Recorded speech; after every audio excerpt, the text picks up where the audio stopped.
शोक करने का कोई कारण नहीं है। दार्शनिकों का एक वर्ग हमेशा से रहा है, लगभग बौद्धों जैसा, जो शरीर से परे आत्मा के पृथक अस्तित्व में विश्वास नहीं करते। जब भगवान कृष्ण ने भगवद गीता कही थी, तब ऐसा प्रतीत होता है कि ऐसे दार्शनिक भी थे और उन्हें लोकायतिक और वैभाषिक के नाम से जाना जाता था। इन दार्शनिकों का मानना था कि जीवन लक्षण या आत्मा भौतिक संयोजन की एक निश्चित परिपक्व अवस्था में विकसित होते हैं। आधुनिक भौतिक वैज्ञानिक और भौतिकवादी दार्शनिक भी इसी तरह सोचते हैं। उनके अनुसार शरीर भौतिक तत्वों का एक संयोजन है और एक निश्चित अवस्था में भौतिक और रासायनिक तत्वों की परस्पर क्रिया से जीवन लक्षण विकसित होते हैं। मानवशास्त्र इसी दर्शन पर आधारित है।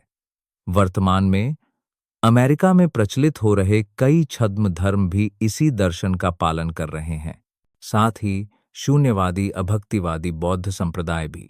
यदि अर्जुन आत्मा के अस्तित्व में विश्वास न भी करता, जैसा कि वैभाषिक दर्शन में है, तब भी शोक का कोई कारण न होता। कोई भी व्यक्ति रसायनों की एक निश्चित मात्रा के नष्ट हो जाने पर शोक नहीं करता और अपने निर्धारित कर्तव्य का निर्वहन करना बंद नहीं कर देता। दूसरी ओर, आधुनिक विज्ञान और वैज्ञानिक युद्ध में शत्रु पर विजय प्राप्त करने के लिए न जाने कितने टन रसायन बर्बाद हो जाते हैं।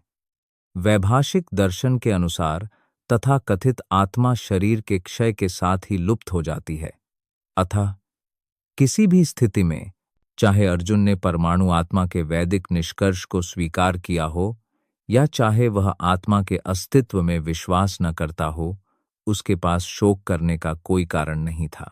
इस सिद्धांत के अनुसार, चूंकि इतने सारे कर्किकार की बियास जीवात्माएं प्रतिक्षण पदार्थ से उत्पन्न हो रही हैं और उनमें से कितने ही प्रतिक्षण परास्त हो रहे हैं, ऐसी घटना के लिए शोक करने की कोई आवश्यकता नहीं है। हालांकि चूंकि वह आत्मा के पुनर्जन्म का जोखिम नहीं उठा रहा था, इसलिए अर्जुन को अपने दादा और गुरु की हत्या के कारण पाप कर्मों से प्रभावित होने का भय नहीं था। लेकिन साथ ही कृष्ण ने व्यंग्यात्मक रूप से अर्जुन को महाबाहु कहकर संबोधित किया, क्योंकि कम से कम वे वैभाषिकों के सिद्धांत को स्वीकार नहीं करते थे, जो वैदिक ज्ञान को त्याग देता है। एक क्षत्रिय होने के नाते अर्जुन वैदिक संस्कृति से संबंधित था और उसे इसके सिद्धांतों का पालन करते रहना चाहिए था। जो जन्मा है उसकी मृत्यु निश्चित है और जो मरा है उसका जन्म भी निश्चित है। इसलिए जो अवश्यंभावी है उसके लिए शोक नहीं करना चाहिए।